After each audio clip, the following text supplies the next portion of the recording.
अस्सलाम वालेकुम। मोहम्मद सिद्दीक मिटवर बाबाला बोल किसो एहसान भलाई नसीब भाग अकुल मसरूर शाद आबाद पाठ नंबर पहिरियों। रिवायत कई अथनि त जॾहिं हज़रत अब्दुल मुतलब चाहे ज़मज़म ॻोल्हियो त कुरैशन जे दिलि में हसद जी बाहि रोशन थी वई।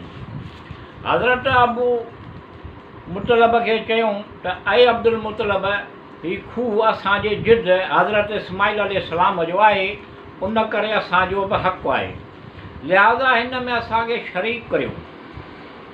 हज़रत अब्दुल मुतलब चयो करामत ख़ुदा जी मुंहिंजे लाइ मख़सूस कई आहे, उन में तव्हांजो को बि हिसो कोन्हे। तमामु घणे बहस तकरार खां पोइ औरत काइना सां फ़ैसिलो कराइण ते राज़ी थिया, जेका बनी सैद जे क़बीले मां हुई ऐं शाम में रहंदी हुई। हज़रत अब्दुल मुतलब बनी अब्दुल मनाफ़ जे हिकु गिरोह खे वठी कुरैश वारनि सां गॾु शाम जे तरफ़ रवाना थिया। उन दौरान राह ते जिते पाणी बिल्कुलु कोन हुयो, उते हज़रत अब्दुल मुतलब जिन जे साथियुनि जो पाणी ख़तमु थी वियो ऐं कुरैशन जे सभिनी माण्हुनि पाणी ॾियण खां इनकार कयो। जॾहिं उन जो घणो ग़ुलबो थियो, हज़रत अब्दुल मुतलब जिन फरमायो, अचो पाण सभई पंहिंजे पंहिंजे लाइ क़बरूं तयारु करियूं, असां मां जेको मरंदो उन खे क़बर में दफ़न कबो, आख़िर में जेको बचंदो असां मां उन खे हिन झग में इहो रहिजी वेंदो।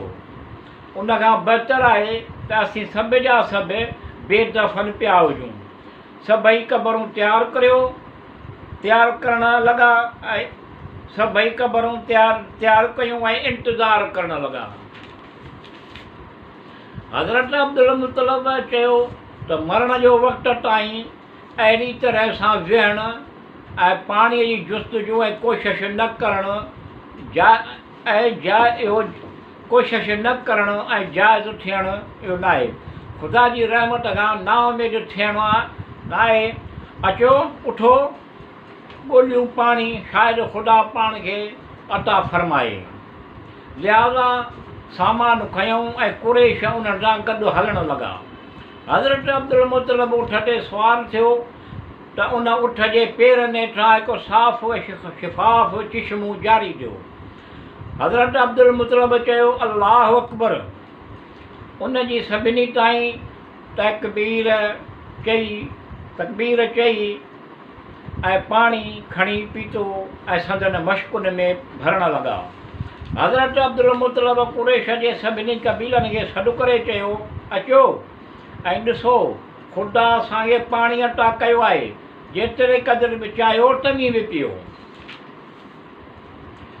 जॾहिं कुरैशन अब्दुल मुतलब जो ही अज़ीम करामत जो मुशाहिदो कयो, चवणु लॻा ख़ुदा असांजे ऐं तुंहिंजे विच में फ़ैसिलो करे छॾियो।